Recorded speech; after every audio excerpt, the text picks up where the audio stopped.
Hi, my name is Barb Mangle. I'm the founder of Higher Power Coaching and Consulting. I want to welcome you to my podcast, Fragmented to Whole, Life Lessons from 12-Step Recovery. This is episode 16, Denial. Denial. Didn't even notice I'm a liar. When I first came into recovery, I thought I had about 50% of the qualifying traits of my main program. As time went on and I got into the steps and further into recovery, I realized I actually had over 90% of those traits. I was in such denial that I didn't even know I had them. Now, the dictionary defines denial as the action of declaring something to be untrue. I'm talking about something much more nuanced than that when it comes to those of us in recovery. We're not usually talking about the dictionary definition when we see something and say it's not true. It's more like not even seeing it. This kind of denial also includes minimizing things like dysfunctional behavior and abuse. When we come out of denial, we have clarity. We see things as they are. We see abuse as abuse and dysfunctional behavior for what it is. We remember things that we had forgotten, and we put things together that we never saw as related before.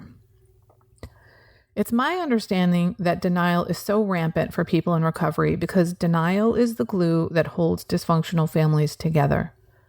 As we do the steps and continue down the path of recovery, the denial lifts. Or, to continue the metaphor, the glue becomes less thick and we start to get clarity. Let's start with that acronym I began with. I don't even notice I'm a liar about a lot of things. But the example that comes to mind right now has to do with music. I didn't even allow myself to enjoy dance music because I grew up in a family where I got the message that that's not real music, it's shit. Real music is rock and roll.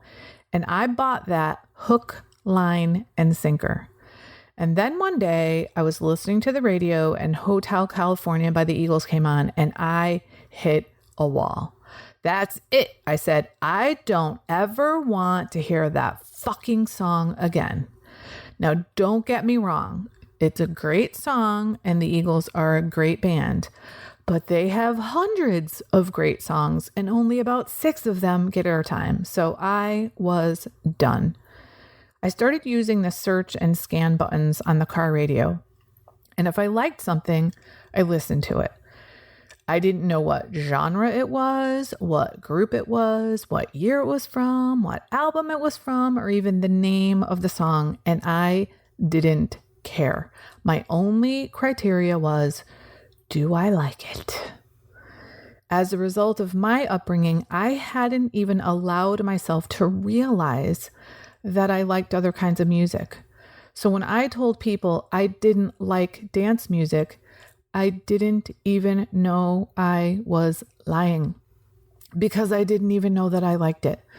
I wasn't allowed to choose what kind of music to like. I was told this is real music and this is not. And I actually ridiculed dance music and dance music lovers for years. I didn't even notice I was a liar.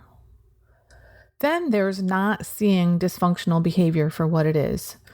If you listen to episode 12 of this podcast, Stop Gossiping, you'll recall that in my family, you never went to the person you had a problem with. You talked to everyone around them. That's called gossip. I remember this one time years ago, my older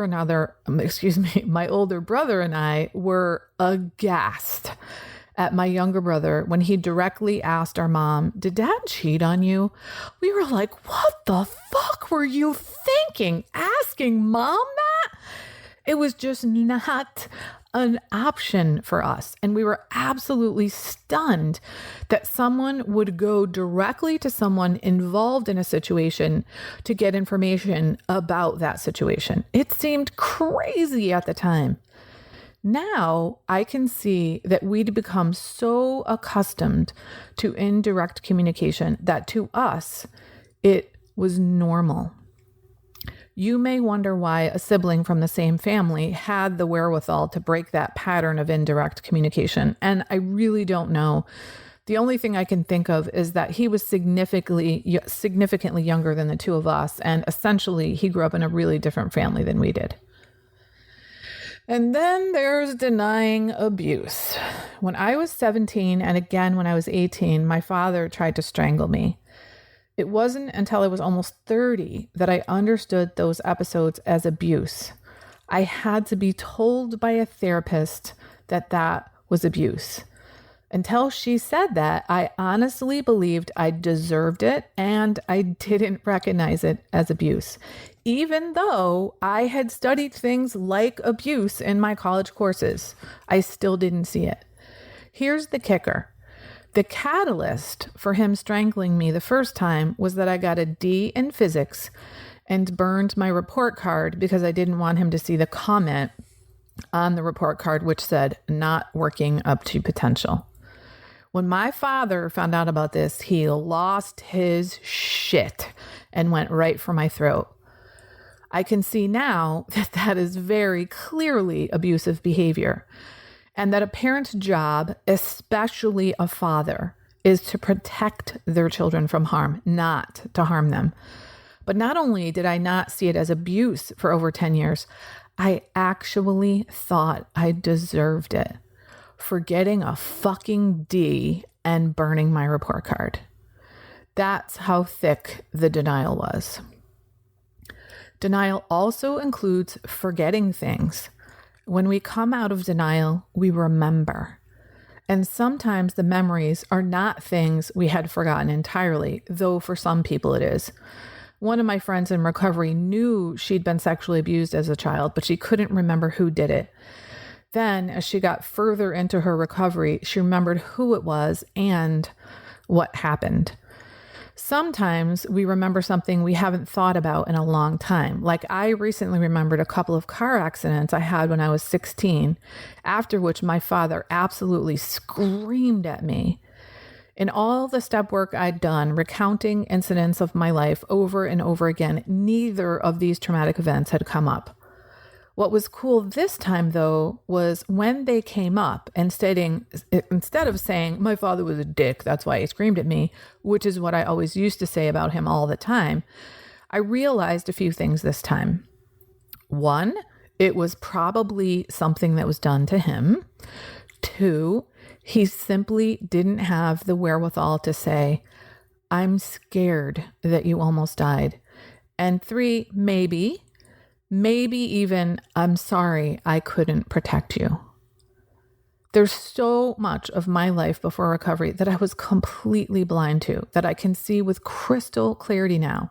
I can see, here's what I was doing, here's what I was thinking, and here's what my motives were. And even if I could have seen those things at the time, I don't think that I had the ego strength at that time to admit them.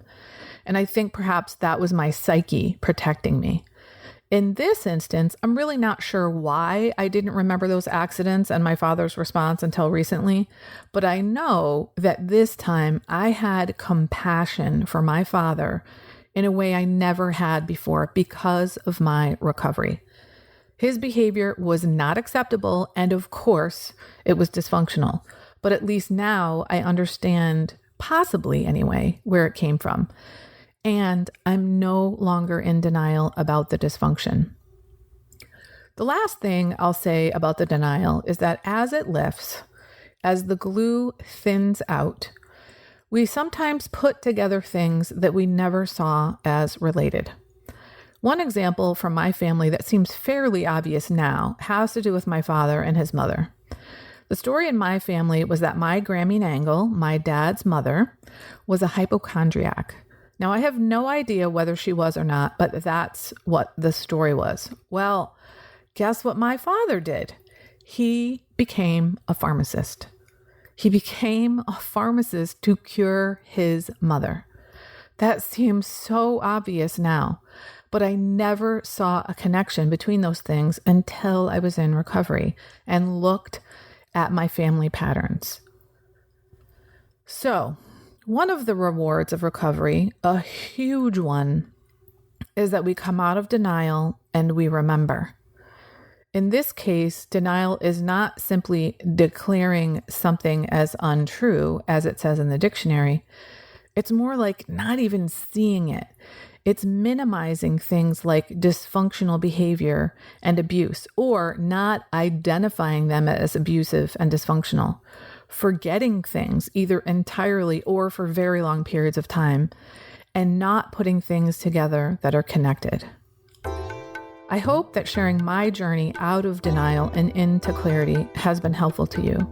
It's been a very powerful journey for me. That's it for today. If you like what you've heard here, then you just might be interested in private coaching with me. If that sounds like you, head on over to my website, which is higherpowercoachingandconsulting.com, and click on the contact menu. I'd be happy to schedule a consultation with you to help you make lasting changes in your life, like I've made deep, lasting changes in my life. My ideal client is someone who is ripe for change, but I'll coach anyone who wants to be happy, joyous, and free. So if that's you, shoot me an email. I'd love to hear from you. Thanks for listening. Be sure to like and subscribe so you can be sure to get future episodes of my podcast. Thanks again.